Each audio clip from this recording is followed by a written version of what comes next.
Andre Jick. I was just in the sauna with him yesterday, on his show or whatever. His show's in the sauna? Yeah, it's called Don't Sweat It. Something's not adding up. He just started it. It's in a sauna for 45 minutes, and it gets hotter. I am sweating. Man, when it hits. And then you do the cool down, so it's about a 90-minute conversation. Are you guys naked? Yeah, completely naked. Sweet. It's Yeah, I don't know. that's what my wife asked too. I go, yeah, I'm going on this podcast tomorrow in a sauna with a guy. And she goes, what? Who's this guy? Why does he want you in a sauna? All right, I got my repeat guest and good buddy Sean Cannell back on from Think Media. What's up, man? Ryan, so good to see you. Thanks for having me on. Pumped to see the new studio. Yeah. I mean, with a lot of your guys' guidance, we've been able to get to where we're at today on YouTube and, build the studio. And you got your new revised edition of YouTube Secrets, which is exciting, man. I've read it. I read the original back when I first got started on YouTube. So, yeah, great book. I'm excited. The new version, 3 new chapters, completely rewritten, 90 new pages, updated a lot of resources, and pretty wild because I think we're over 80,000 copies sold, counting the first edition, and we just overlaid the Amazon listing so that the reviews compound, so that the only version you can get now is the second edition, updated for a new decade of crushing it on YouTube. Wow, that's a lot of copies, dude.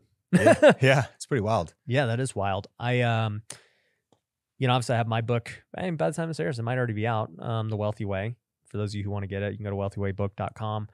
But it's wild, like the amount of effort it takes to create a book, right? And social media, with it changing literally like every month, it's hard to write a book on a social media platform. And I see why you've had to revise it. Like YouTube has shorts now. They have all this extra stuff that they never had.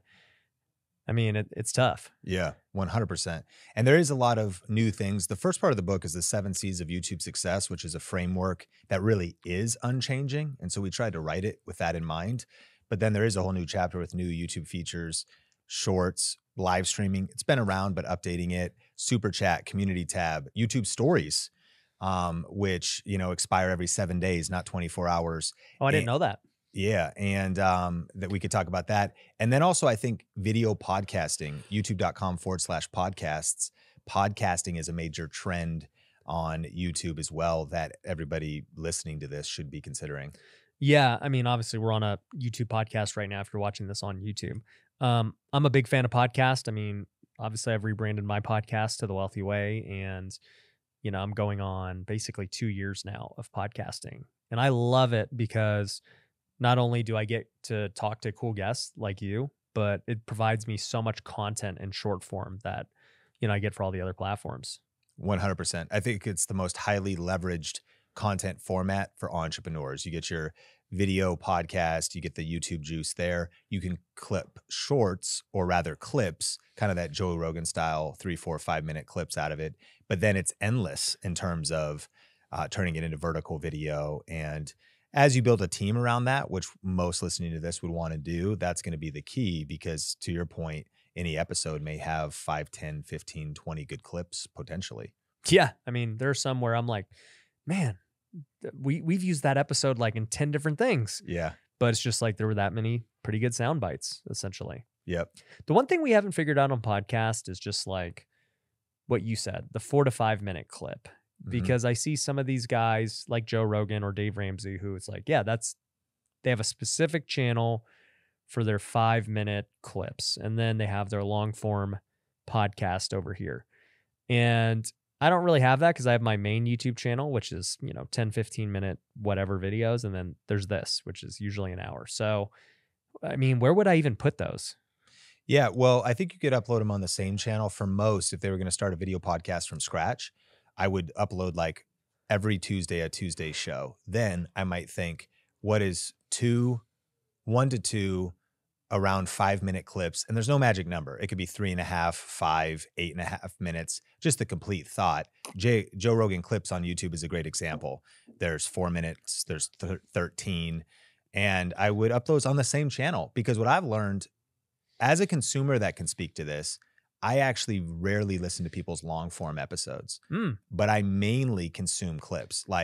And even if I touch in with Logan Paul on Impulsive or these kind of YouTuber H3H3. I don't listen to H3H3's 3-hour shows. I look for these highlight moments. Same thing with Ramsey. I won't watch his 2-hour call-in show. I just pay attention to his highlights and I'm like, what's he saying on this? And what you're doing is, I don't think you're going to offend subscribers that are like, hey, I already listened to that. You're actually going to serve individuals that may just want to grab a headline, click on a thumbnail and hear about that one moment. Right. Yeah. The way I look at it is, for me anyways, I see short form being like the dominant form of video right now. And I think for the foreseeable future. And I think podcasts are a way to get short form clips that are really engaging. And I see, to me anyways, I think podcast becomes like the preferred long form method. Like, I don't know if you agree. You're the YouTube expert. You have over how many subscribers now? I mean, 3+ million across a couple different channels. And yeah, your channels are literally dedicated to teaching people how to make content on YouTube and all that stuff. But like, from me, my perception is I enjoy listening to hour-long podcasts and other things. I also enjoy looking at short form reels and TikToks. What I don't really watch a ton of are the 10 to 20 minute YouTube videos anymore, personally. And I know that TikTok has been taking away from YouTube. You know, more people are going shorter and shorter. But then now I see this other extreme happening where people are doing the 3-hour podcast and like people are like loving it.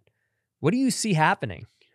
Yeah, I love this conversation because I like what you said. You personally are not into that kind of middle range. Yeah. But I'm the opposite. I am. I think the sophisticated contentpreneur in 2023 and beyond is recognizing that they're serving up their core message in multiple different formats. It's like, you want to give people tapas, appetizers, you could give them a full entree, you could give them dessert, you could give them all these, you could give them a multi-course meal, you could give them a 3-hour buffet. It's just all these different formats that is just respecting different, viewers. And each one is a potential hook in the ocean. As you've discovered, you could post one vertical video that gets 1,000 views and then one that gets 10 million. And the goal is to just commit to the process of uploading everything. So, I was recently hanging out with Patrick Bet-David, and I was in his, I know you've been there as well, that 4 cubicles of thumbnails, posting, YouTube strategy, video editing. And I was talking, he has 2 guys now that sit in their weekly 2-hour long form show.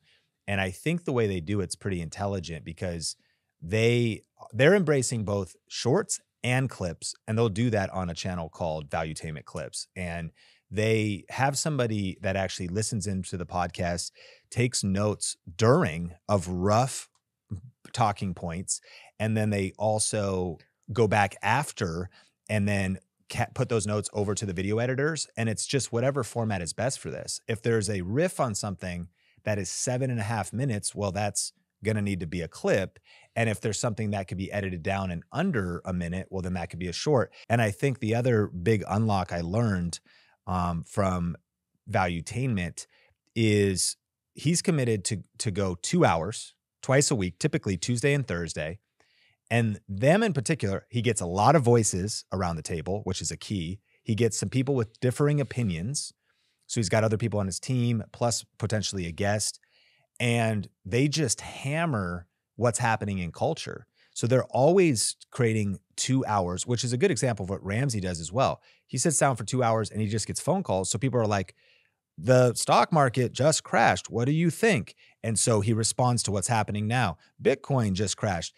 And so things come up and he talks about the elections, about the midterms, about Jeff Bezos, about Steve Jobs, about Apple, iPhone, all, whatever. And then those become so many kind of trend surfing, influence surfing moments because he's creating content in that format in the long form. And then he's got a system of distributing that, again, all the way across social media, but on YouTube specifically, shorts and clips, depending on how long is the full riff on that idea. Mm-hmm. Yeah. Obviously we get the clips and everything, and we do a good, not the clips, the shorts. but we're not really doing clips so much. But I think it would be wise to have, my guy Austin, who's running the board right now, start taking notes of like, hey, that was a good point. We should, make sure we do that, etc. Yeah, and if it was like a complete thought. So if, for example, we talked for 8 minutes and broke down one complete thing, if you were talking to, Matt from True Books and you guys broke down an actual, like, let's talk all about bonus depreciation, that whole conversation could also be edited properly or not edited at all. That's what JRE clips. It typically is just an in and out. And that's what Valuetainment does too. I said, do you really edit it? He goes, for simplicity, we really just kind of pick an in point and an out point to keep it simple.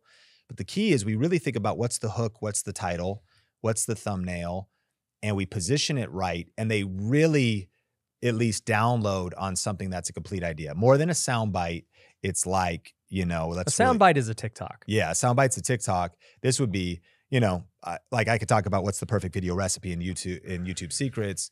It's 4 things. We could talk about it for 10 minutes. It's a part of a longer form podcast, but then that could really be a pretty good YouTube video that's 10 minutes, maybe even edited down to 7.5, and potentially could even maybe have a little bit of sizzle from an editor, a little bit of maybe music, cuts into some examples and so on and so forth. All that would be unnecessary, but out of these longer form conversations could be essentially mini YouTube videos. There's the clip strategy, but the YouTube strategy would be edited kind of like a creative TikTok, a little bit of music, sunglasses pop up, you say, it's interesting and it's consolidated.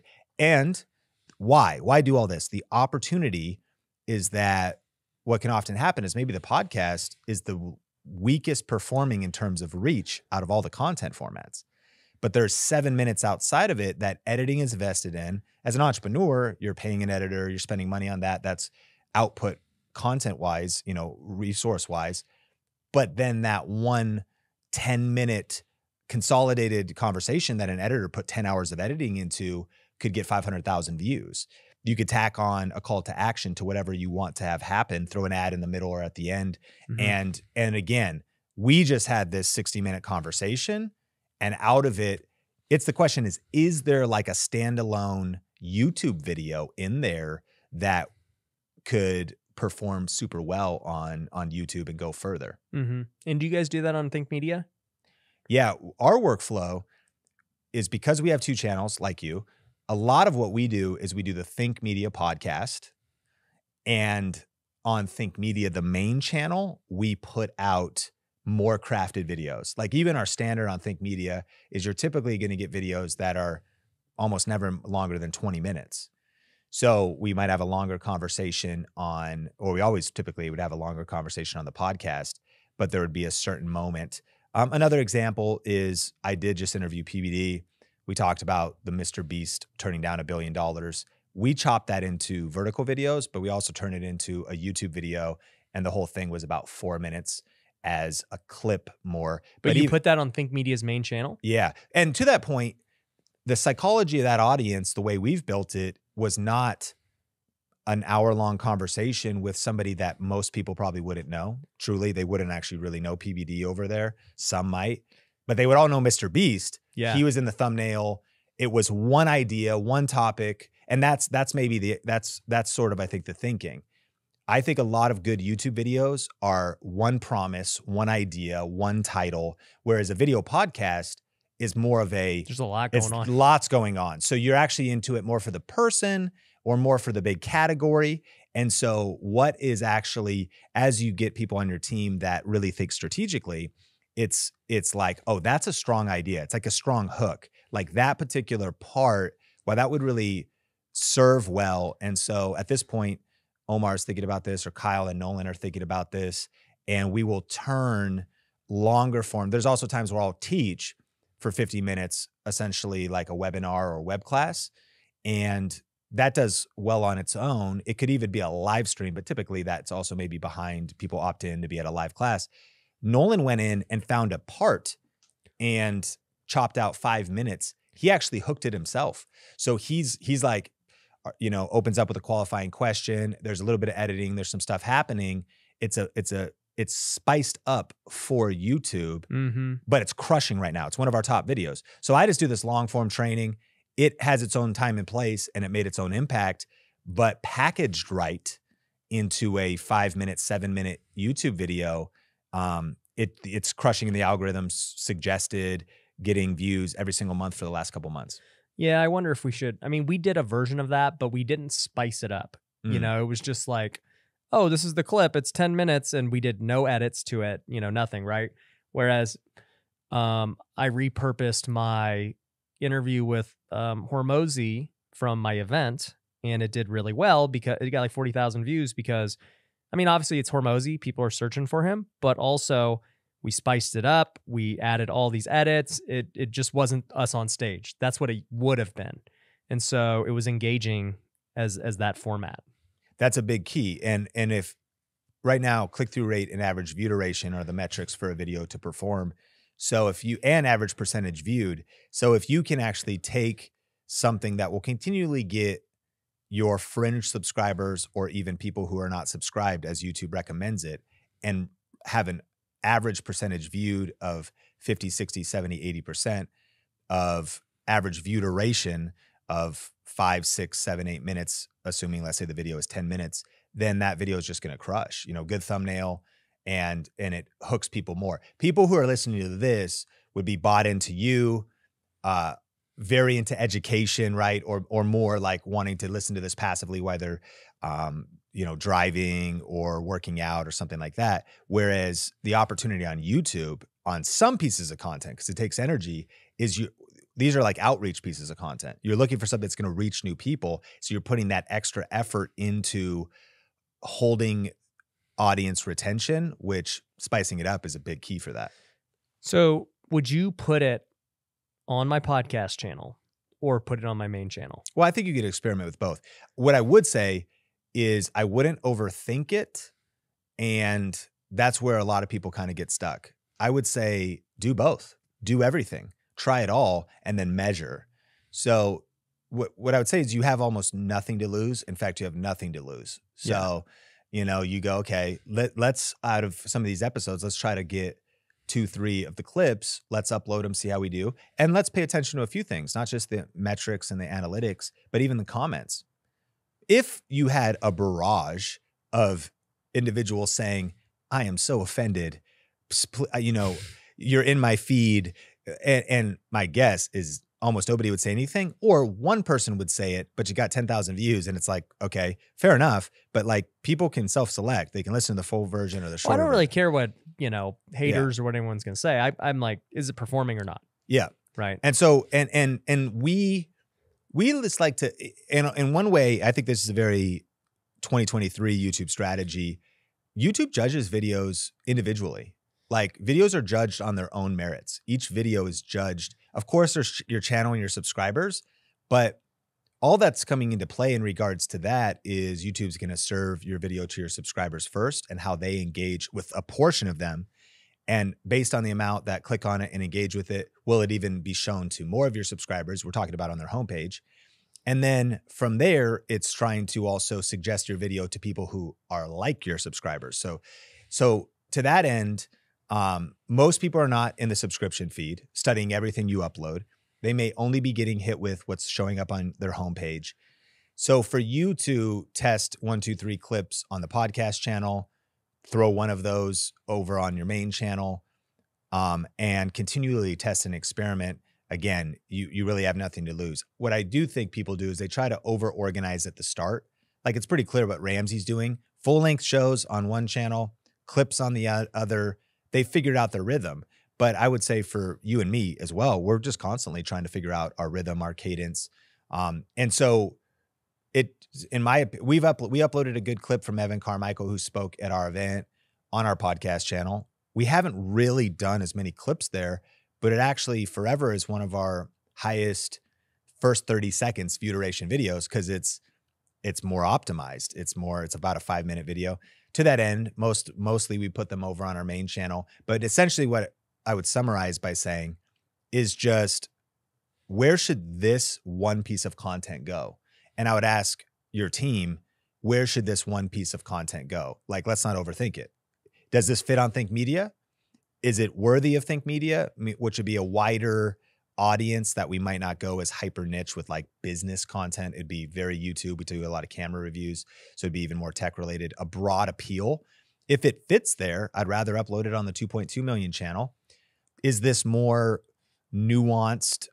Would be not, does it not fit there as well? Just put it on the podcast channel. It's kind of, that's a more ride or die community that kind of wants everything. Yeah. And then you're always updating your brand and just being aware, listening to your community, looking at analytics and adapting and pivoting as you go. I love that.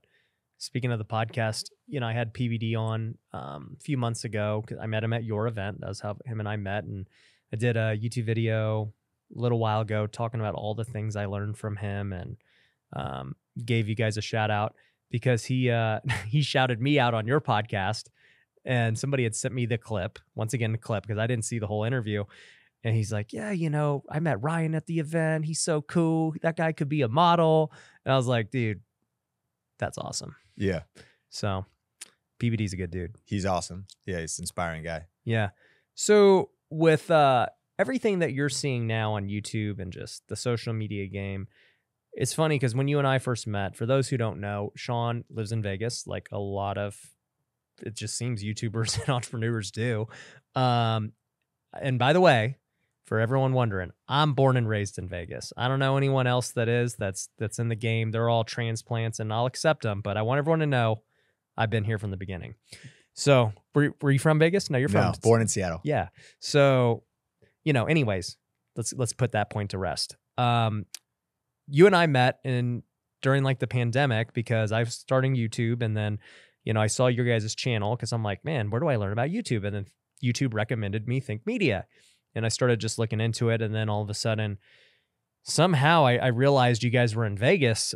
Someone talked about it in a video. I was like, oh, these guys are in Vegas. Let me hit these guys up. And then, you know, sure enough, we ended up meeting somehow. I think it was actually through TrueBooks, maybe.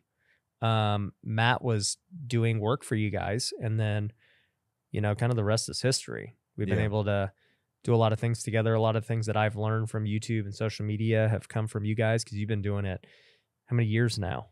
Man, I mean, I started shooting video for my church in 2003. First YouTube channel. 2003? Is that wild? First YouTube channel was 2007 for my local church in Marysville, Washington. Mike Austin here wasn't even born. You've been doing YouTube longer than he's alive. That's crazy. And so, when were you born? Okay, so 2007 was when I started the first channel. So he's one. I'm uploading videos for my church. I have no clue what I'm doing. You had a 15-minute time limit then, no custom thumbnails, a whole different era. And then in 2009, I started a freelance video business, and the first video was uploaded on Think Media in 2010. It was very sidelined and really didn't get started until 2015, where I got really focused on Think Media. And now, 7-8 years later, things have really taken off, and that's become my sole focus. And so I've been doing video for 2 decades, YouTube since almost the start. And so, yeah, a lot of time, and have been not only creating my own content, but spent a lot of time doing freelance work and channel management and video editing and things for other speaker, author, pastor, churches, ministries, businesses over the years. Yeah. Yeah. That's, when we bonded through church and other ministries, and, that's how I met Ruslan, who also knew Patrick, and then Pete Vargas, who I now do stuff with Cardone. Obviously Cardone's not in our space on the Christian side, but it's just been like this big circle of a lot of people we know. Actually through that group, I also met John Acuff, who's been on the show, who then introduced me to Jeff Goins, who's helped me write my book, Wealthy Way. So it's just like this circle, man. It's crazy. It's amazing. Yeah. But what's interesting with YouTubers, and even when I first met you, like I got on YouTube and TikTok at the same time, and most YouTubers were sleeping on short form. They're like, short form will never be like YouTube. Like, it's whatever. YouTube's king. And as we have seen over time, like I now see every YouTuber has to embrace short form. You guys is included. How has that shift been? Real quick, if you haven't heard, my book, The Wealthy Way, is coming out December 13th. I've been working on this book for years and I'm super excited about it, and I wanna have a massive launch and I need your help. So here's what we are going to do. You can actually pre-order the book on Amazon right now on the Kindle version. And the best part is that Kindle version is only gonna be 99 cents. Now this book is a lot more valuable than 99 cents, but I wanna get it in everyone's hands. So you can support by ordering it there right now. Now on December 13th, you can get access to the paperback, you can get access to the Audible and all that good stuff. But that's not all we're doing. If you want to really support and leave a review for the book, I'm actually going to be giving away a free course that I created called Business Builder Academy. This is teaching everyone how to start a business from start to scratch, how to figure out your branding, your products, sales, marketing, everything that I've done to start up all of my businesses. I've put into this academy, and I'm gonna give it to you completely free as long as you leave a review on Amazon. So think about it. You can go buy the book for $1, leave a review, and get a course worth thousands. So if you want to support and you wanna get access to that, go to wealthywaybook.com, okay? wealthywaybook.com. You'll be able to go pre-order it. You'll be able to submit proof of your review, and you're gonna get access to that course. So I appreciate all you guys. Let's have a huge launch for this book and change some lives. Yeah, so I agree with you. I think that vertical video is the biggest opportunity in social media right now. It would be irresponsible to ignore vertical video. As a shift for us, I think as you're in anything for a while, when a major change comes, it's always a little bit frustrating because you're like, oh man, I got to reinvent myself again. Oh, another thing to do, another platform to embrace. But for the savvy entrepreneur who wants to be in business, not just today, but tomorrow, I think you have to be able to embrace where, skate to where the puck is going, not just where it is. And so I think the opportunity with vertical video is first, of course, YouTube Shorts. YouTube Shorts is now going to offer monetization, which Mr. Beast predicts and many others that that'll attract a lot of creators away from TikTok. But I think the opportunity with vertical video that we're embracing is first the commitment to creating relevant vertical video, meaning this, good hook, what's the big idea, learning kind of the art form. Then two, distributing it across many platforms. Because rather than thinking, oh, I should do TikTok or I should do YouTube Shorts or I should do that, I think what you should do is vertical video. I definitely agree with, people used to say, I actually think this kind of not as true in today's world. They're like, you need to do different content for every platform. And I would agree with that in the sense of saying, yeah, there's a YouTube video and you may not want to upload that video to LinkedIn or something, or you shouldn't just take one picture back when Instagram was really a photo platform, just blast it everywhere, and you need to make content native to the platform. Okay, fine. But I really think in today's world, if you're making a promise with your brand, like you help people with real estate, many other things, but like you help people with real estate. So real estate tips on LinkedIn or on TikTok or on YouTube can work regardless. So as we committed to creating vertical video, which in our case was the infrastructure, it would be like editors, social media strategists in terms of chopping out the clips. What we found is we'll upload something on TikTok. We recently had a 25 million one. We uploaded that on Instagram Reels, 750,000. YouTube Shorts, 125,000. Facebook Reels, which is I think one of the most slept on things right now. We're getting consistently anywhere from 5,000 to 5 million views on Facebook Reels.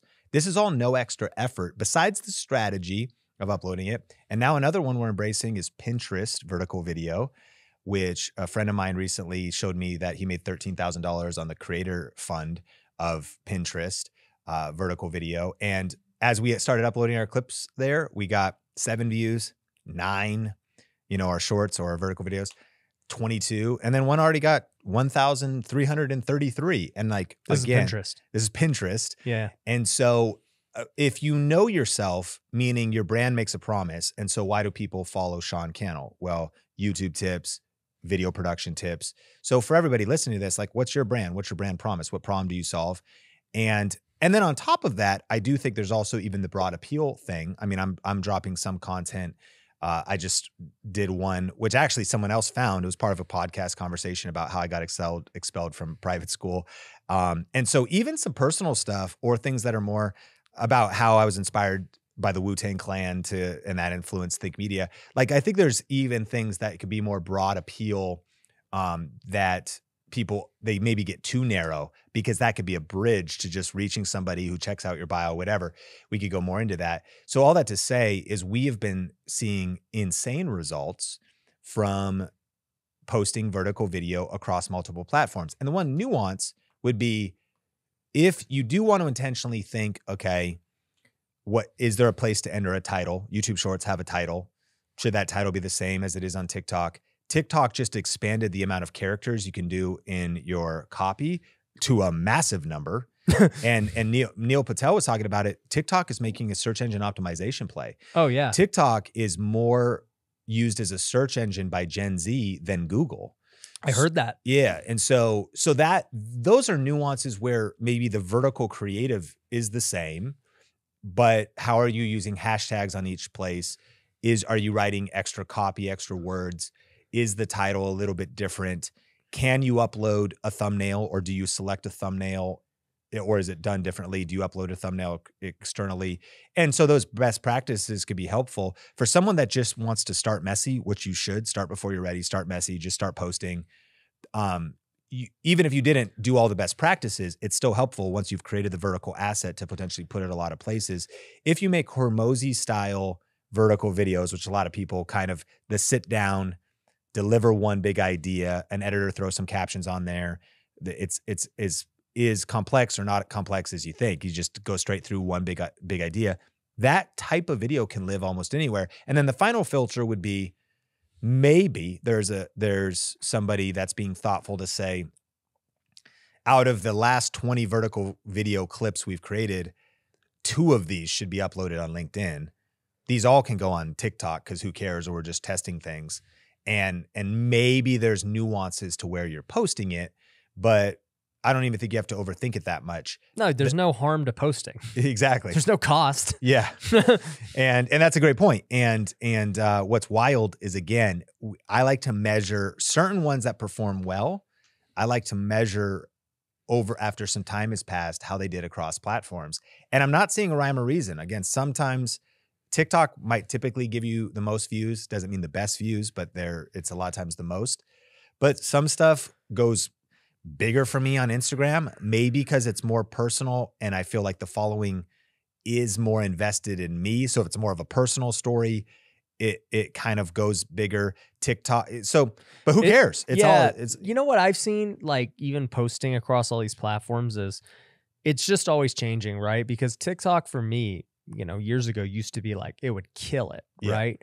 And then Reels, when nobody was doing it, was brand new. I just started killing it on Reels. Yep. And then now they're both mature. Reels have matured. TikTok has matured. YouTube has, Shorts are finally good, and they've got separate feeds for Shorts and everything, which has been huge.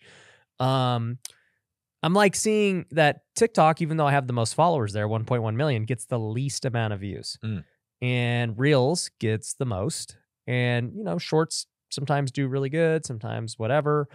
But it's interesting to see. And I've actually heard that from other influencers where they're like, yeah, if you've been on TikTok for a while now, they're kind of promoting new people, trying to get them going.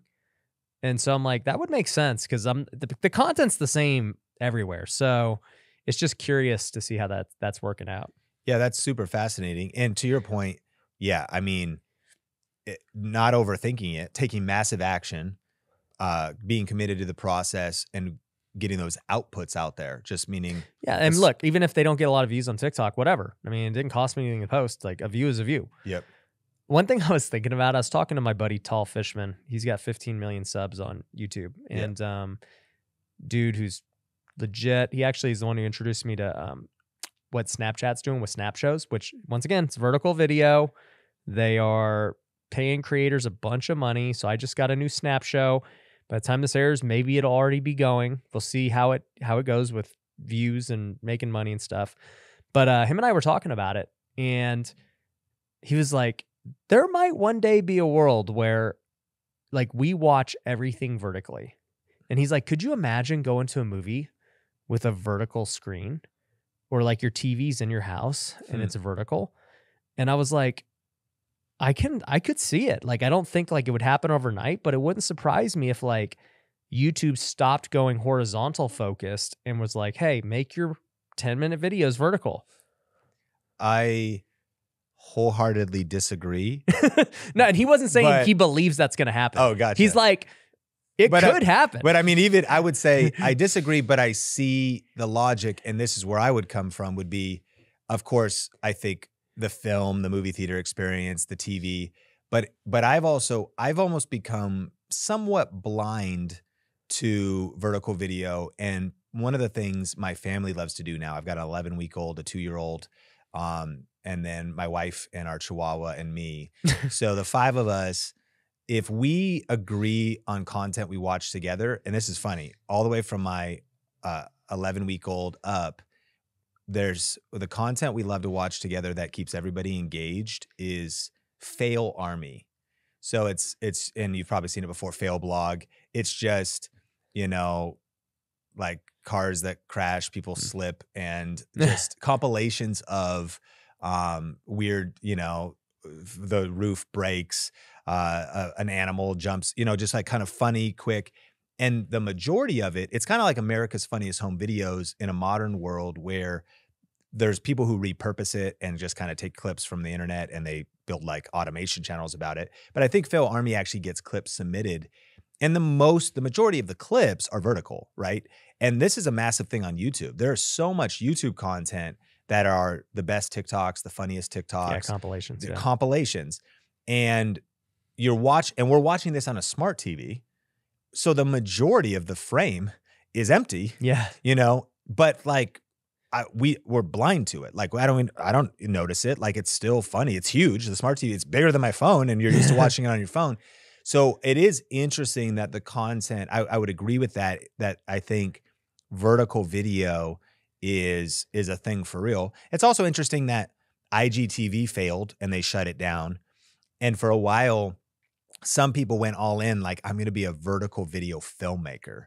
Like, I'm going to try to like create, and I don't want to talk anybody out of anything. Like if that works, maybe we'll see one of the greatest documentary filmmakers or vloggers in the future, like really crush vertical. And there's been some of those that made really artistic things. But I think vertical video lends itself most to that like TikTok conversation, quick clips, Yeah, maybe one day your TV will swivel, and some do. I know, and it'll just be like, all right, I'm going to watch this kind of content now. And especially because you can also cast. So if you were to realize like you actually just want to experience TikTok on full screen, which sounds like a nightmare, actually, that just make it worse. But ultimately, that maybe you get nice TV, it does it electronically. Mm-hmm. Yeah. You guys are watching crash shows. I'm over here. I've been watching Superbook the last however many years. Nice. Like literally nonstop. So funny. My son loves, so my son only watched Superbook for years, and he still only watches Superbook. Nothing else, literally nothing else. And my daughter never cared about TV or anything, so she was just like, whatever. Now she's 2.5, and she's discovered Cocomelon and Baby Shark and Moana and stuff. And so she wants the control. He wants the control. It's not easy now. I live that Cocomelon life and Baby Shark. That's our jam. Yep. The techno version. There's one that has there's like an EDM version. Yeah, the EDM version. It's all just Yep. So funny. Yeah, it's crazy. So I mean, business wise, people don't really know what you do. They see Think Media, they see you guys are making helpful videos, but I know behind the scenes. You obviously got your book. I spoke at your big event, Growth Video Live. You guys had like, how many people were there? 800? Yeah, 800 people. We ended up, it was like 1,200 tickets sold. Yeah. People happy, and only 800 got in the room. Yeah. So, you had Growth Video Live here in Vegas where you had Patrick, me, Hormozy, and a bunch of other big names. And then you have all of your training at Think Media. What specifically are you guys training people on? Yeah, so our core product is called Video Ranking Academy, and it's our YouTube course and kind of our proprietary process. is most relevant for this audience. If there's two big categories on YouTube, there's entertainment and education. Of course, there's the hybrid of that. Any educator is best if they can be entertaining. I think, Andre Jick, I was just in the sauna with him yesterday, on his show or whatever. And, He has his shows in the sauna. Yeah, it's called Don't Sweat It. And I didn't know he had a podcast. He just started it, and it's in a sauna for 45 minutes, and it gets hotter. and then you do the cool down. So it's about a 90-minute conversation. And his co-host, Jen, Are you guys naked? Yeah, completely naked. Sweet. That's what my wife asked too. I go, yeah, I'm going on this podcast tomorrow in a sauna with a guy. And she goes, what? Who's this guy? Why does he want you in a sauna? And I was like, and then I showed her and she's like, oh, people are like wearing a t-shirt and, But could I go on it naked? Like, I don't feel comfortable in a sauna wearing clothes. I think he would let you, All right. know? I mean, it is kind of like waist up. So whatever's happened downtown, Down below, like, I you're can do good. whatever. Yeah, Yeah. like I think that'd be a lot more entertaining for, the whole crew. All that to say, Andre, he's kind of that edutainment. Yeah. Perfect example of that, especially too, if he's combining magic and personal finance. But we typically really help educators and like yourself, people that are, in real estate with a lot of loan officers, real estate officers, tax professionals, personal finance people with gardening. And so our course, Video Reiki Academy, we have a 7R process, and that is, it's really the power of evergreen content. We would push people towards, sure, you can go viral, and we have all those strategies in there. But I like the slow and steady win strategy, creating search-based videos. In a 2023 world, you'd call these intent-based videos that are evergreen. I grew up in Seattle, so we had evergreen trees. That's what it means. They were green summer, spring, winter, fall. If there was snow on the ground, the trees still had, they're still green. So evergreen videos are education videos, teaching something. People are searching for them by typing in search, or they're just expressing their intent. As soon as someone is like trying to figure out how to flip homes, they search for how to flip homes, maybe even on Google, because Google, and it's connected to YouTube. Then they go to YouTube, and on their homepage, YouTube starts recommending them things. Because they know. Because they start seeing, that person's intent is to learn how to flip homes. So if you're organizing videos around all these different topics, how do I get started? Tips for beginners. How do I raise money? How do I get my first deal? And so really making strategic videos and then connecting them to smart monetization strategies. And one of the ways to start for new creators that have no product, maybe have no business, would be affiliate marketing. Because if you could get in front of strategic questions and connect it to somebody else's affiliate offer, you don't got to ship it yourself, do anything yourself. You're in a very leveraged place. The case examples of that in my early days, yes, it was tech and cameras, but I did a video on green juice powder. It was called Organifi, that I like to take when traveling, and I positioned it right, did some keyword research, and I made like $20,000 as that video just sits there, keeps getting found. Someone clicks my on link. the AdSense On or the affiliate. The Probably, affiliate marketing. only probably 4,000 on the AdSense. The affiliate killed it. I did a kit of a budget LED light and made $32,000 on one video, $4,000 on ad revenue, and about $28,000 in Amazon affiliate commissions. Not just, and you only get 4%, but if the video keeps being viewed, and that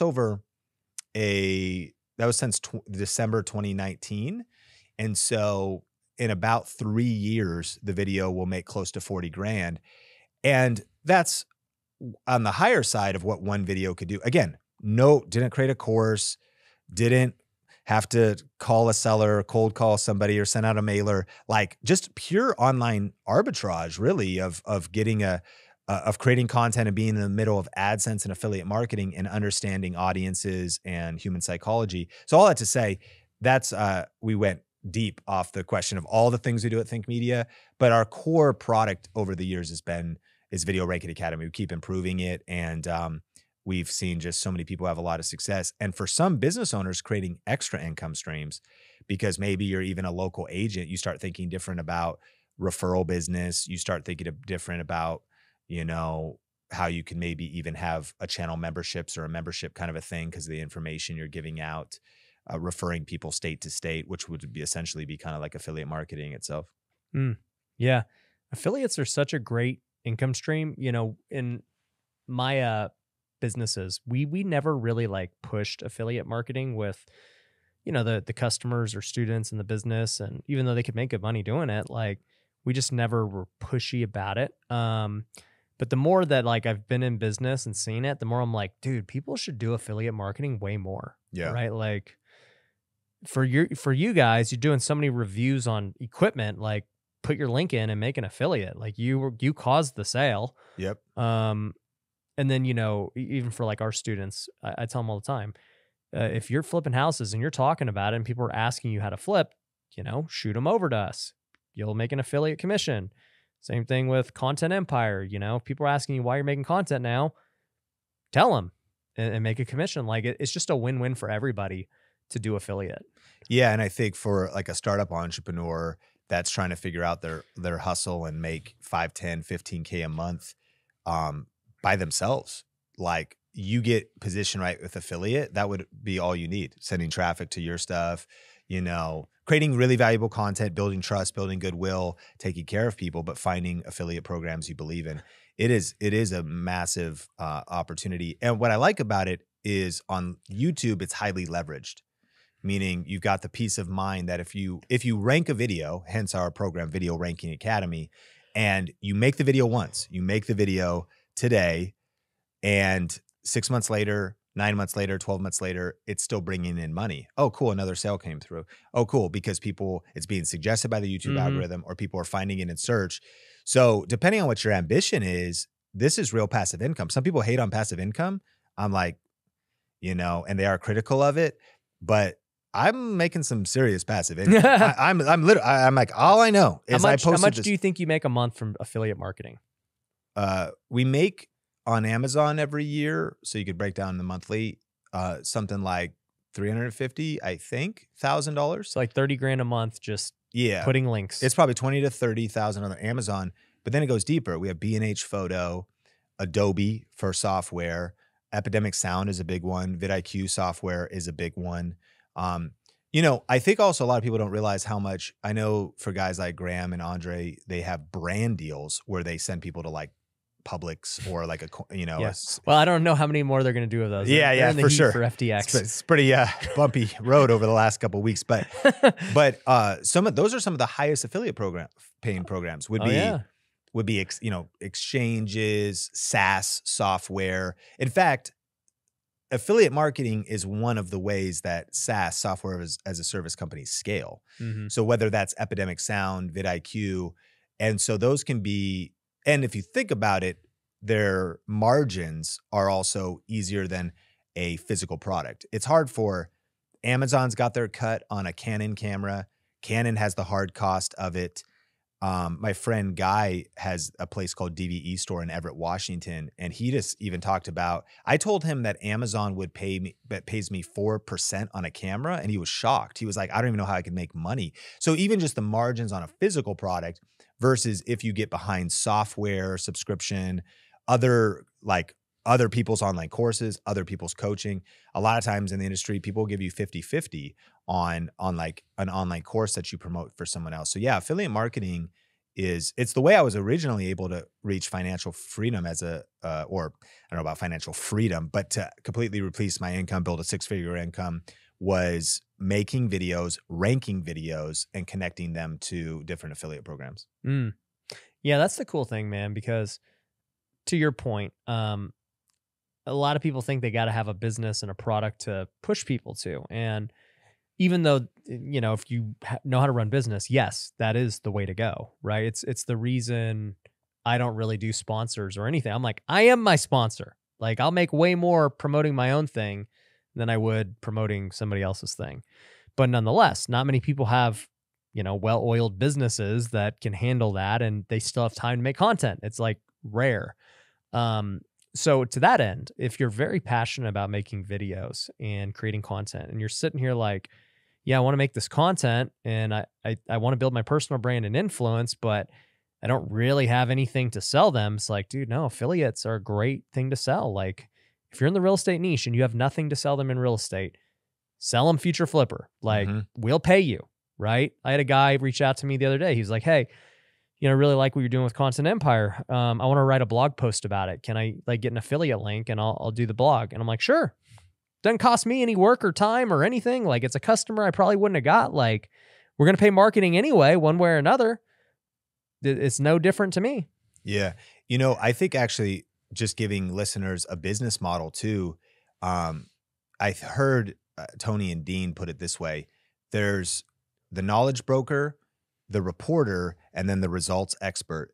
And this could be the journey. This is how anybody could get started. So originally when you're the knowledge broker, you would say like, you shouldn't create an online course about real estate. You haven't done it. You've done it. So you're the knowledge broker of Future Flipper. So you create content. How do you do that? You become the reporter. And that would be the Napoleon Hill Think and Grow Rich model. Like, people doing interviews of experts and then sharing their tips is not new. Best-selling personal development book, Napoleon Hill did not have the results himself. He went to the moguls of his day and he started an interview show. So one of even the most popular things, powerful things you could do is you could start a YouTube channel, start a video podcast, start interviewing experts, be an affiliate for their programs because you're a knowledge broker. And then the cool thing about that, as you get better at that, chop up that content, start dominating social media. You could do this by yourself. And if you're super hungry, you want to quit your 9 to 5 and you hate your day job, you can start chipping away at this on the side. But then what happens as you're the knowledge broker and then eventually the reporter is you eventually can become the results expert. Because if you are also learning and applying what you're learning, you now are having to figure out business. This has kind of been my journey. Like, I now have 22, 24 W-2 employees, 10 contractors, taxes, P&Ls, HR. So I've had to actually build a real business, learn the skill sets of being a CEO. It's a journey. And so not getting ahead of your depth of trying to even be an expert. You don't have to be an expert. You can just be a reporter. And you can learn from others and monetize in the journey. And then eventually maybe you hone in your expertise and start building your own stuff. So really before you ever build, I think, your own product, the opportunity is to promote somebody else's, or to do something on Amazon or somewhere else and use that season. It's pretty cool because it's a win-win. You can monetize and make money while you're also getting your own personal development and learning and what you're learning from all the relationships and the conversations you're having. That's probably one of the best business models in kind of the new economy that we're living in right now. Yeah, no, I totally agree. I think everything you said spot on. And even when I look at some of the biggest guys today, these like big podcasters who it's like, they don't really teach things themselves, but they're really good at just getting great guests and experts. Like, I was going to say Lewis Howes could be a good example of this. I mean, Lewis is a buddy of mine, and I know he does some teaching, but I mean, he's really known for just getting great guests and great experts and people of all different professions. And he's just great at interviewing them and pulling out information and, all that stuff. And I think Tim Ferriss, another guy who's done that really well, and just bringing people on, consolidating the knowledge and the experts. It's not like Tim has to go on his show and just like come up with content every day. Like, he's just good at brokering knowledge. 100%. Yeah. And I've kind of thought about that too with my stuff where I'm like, yeah, I make a lot of videos where I am the knowledge and I am going to tell you whatever I'm training you on. And then I love bringing guys like you on where I'm like, yeah, I mean, I obviously understand YouTube too, but I'm not the guy with 2 million, 3 million subscribers, right? I want to hear what you have to say. And as a guy trying to get better, I want to like pick your brain and all that. So I think, to your point, you can be a hybrid. You could be both. Yeah. And it would be smart to keep doing them all because you keep sharpening the saw, you keep getting better. And that's the ultimate hack. Well, the good thing about the podcast is it allows you to do that, right? Because if I just have like a TikTok and I'm like, hey, Sean, and I'm a nobody, right? Like, do a TikTok with me. You're like, yeah, dude, I don't have time to like go meet you and do a TikTok. But, if I have a podcast and it's doing well, I'm like, hey, Sean, come on my podcast. And sure enough, like it can be a complete win-win because, you're going to come here and get some exposure for whatever it is you want to talk about. And I can also get you more exposure by chopping it up into reels and TikToks, and it's going to be just great all the way around. So that's how I get, people like Cardone, who was just in that seat. He's like, yeah, this is good for my brand. And like, I'm not, he didn't charge me anything. It's just like, it's a win-win. And for me, I get to go interview the best people in their fields, and get to build relationships and know them, and all because of podcasts. I don't think you really get that with just reels or even like 5-10 minute YouTubes. It's the podcast that really happens. For sure. It's such a thing. I mean, and I think what the big objection I'm sure listeners could feel is like, man, but it feels like there's so much competition and it feels like it's too late. And, but it's number one, I really believe that saturation is a myth. We need to understand, we just crossed at the time of recording, we just crossed a threshold on the earth of 8 billion humans alive. Yeah. And 2.6 billion monthly active users on YouTube. I think if you can find a unique niche, you can find something different. Is YouTube the biggest at 2.6? Facebook's a little bit bigger, but some stats show that YouTube's actually bigger in terms of like consumption, like active users and people coming on the website. Like I think if you go, YouTube's the second biggest website. I think Google gets the most traffic. I know TikTok had the highest watch time. Yeah. And that metric was a little skewed because it was for like among Gen Z, they watch 26 minutes a day and YouTube watches 23 minutes a day. But also there's a lot less baby boomers on TikTok, if any, whereas there's a lot of baby boomers and Gen X on YouTube. And that goes back to the quality of the audience. The CMO of HubSpot said the most valuable subscribers on the internet are YouTube subscribers. And he's exactly right. When it comes to how YouTube pays for monetization, when it comes to people who take action, when it comes to people who want to learn. What I've heard others say that too, also even podcast subscribers are also various people as well. They're learners. They're going to stick with it. They're working People who out. listen to podcasts are a totally different breed of people. They are. And so, and YouTube is a mix, but they're the most valuable subscribers because, again, they're taking action. If they're already searching to learn something there, they might go deeper in education somewhere else.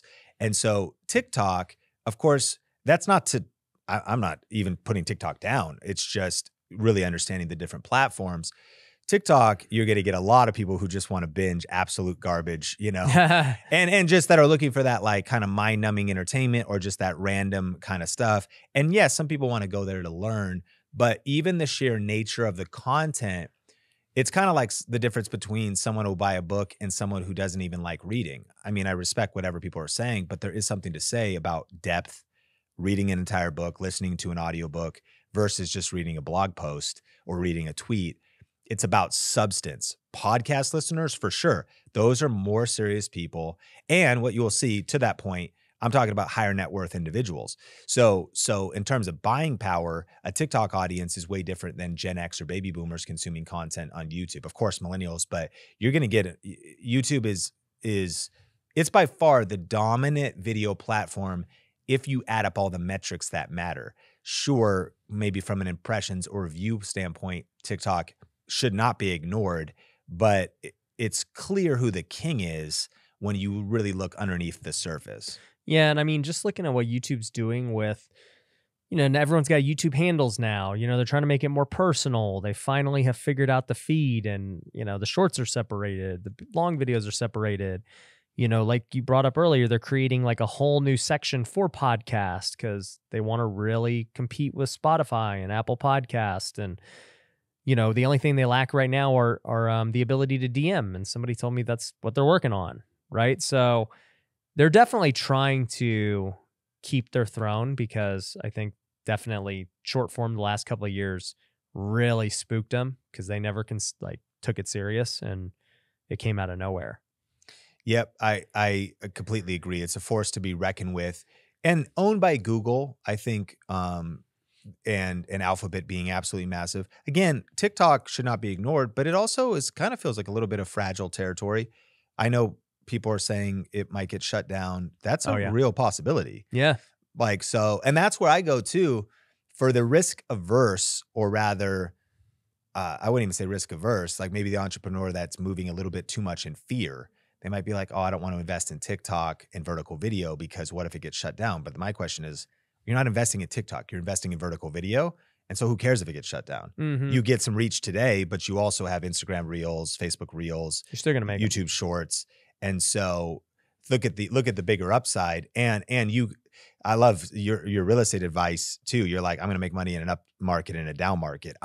We're on offense here, not defense here. And so why we could just sit on the sidelines. What if TikTok gets shut down? Well, why don't we maximize it for especially the next 2 years? Because probably the current administration, it probably won't.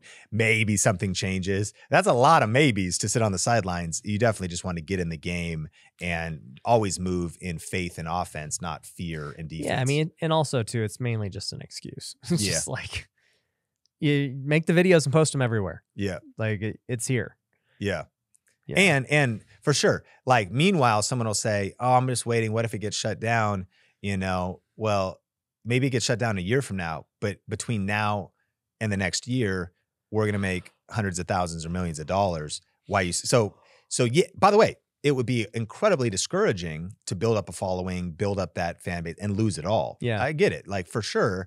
But again, nobody knows the future. So might as well maximize while you can. They did it in India. And I remember when I first started on TikTok, I had a lot of followers from India. It was super random. But I mean, like they were the biggest like country on TikTok at the time and they banned it. And then I just saw, I was like, huh, they're gone. It's crazy. Yeah, it could happen. It is very interesting world we're living in for sure. Yeah. Well, bro, it's always good hanging out with you, man. I think everyone needs to go cop the new YouTube secrets. They need to go embrace video. If you're an entrepreneur and you're not making content, I don't know what you're doing. But dude, thanks for all the updates and for all the strategies, man. I appreciate you, Ryan. Thanks for having me on. Cool. All right, guys, we'll see you later. Hey, I hope you enjoyed that podcast. Thanks for making it to the end. The good news is I've got another one that I know you're gonna like, and all you gotta do is click it right here. Linking it right here. All you gotta do is just click it, and you're gonna see this new episode that you're gonna love.